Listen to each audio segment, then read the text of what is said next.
1/2 kilo சர்க்கரை சேர்த்துக்கோங்க. அது முங்குற அளவுக்கு தண்ணி சேர்த்துக்கோங்க. சர்க்கரை நல்லா கரையட்டும். கொஞ்சமாக ஆயில் சேர்த்துக்கோங்க. நல்லா மிக்ஸ் பண்ணிக்கோங்க. 200 கிராம் கார்ன்ஃப்ளவர் மாவை தண்ணியில் நல்லா கரைச்சி வச்சுருக்கேங்க. இப்போ அந்த மாவை இதில் சேர்த்து கொஞ்சம் கொஞ்சமாக நல்லா மிக்ஸ் பண்ணிக்கோங்க. கட்டி விழாத அளவுக்கு நல்லா மிக்ஸ் பண்ணிக்கோங்க.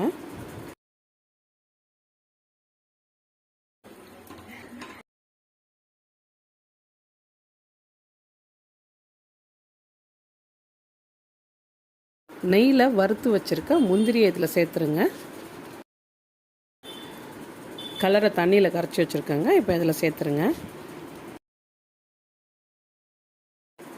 நல்லா மிக்ஸ் பண்ணிக்கோங்க.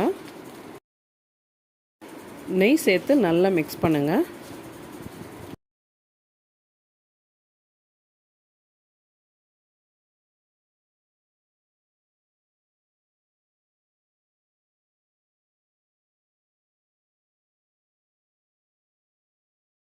ஏலக்காய் தூள் சேர்த்துக்கோங்க. கொஞ்சமாக மறுபடியும் நெய் சேர்த்துக்கோங்க. நல்லா மிக்ஸ் பண்ணுங்கள். ஒரு பிளேட்டில் நெய்யை நல்லா தடவிக்கோங்க.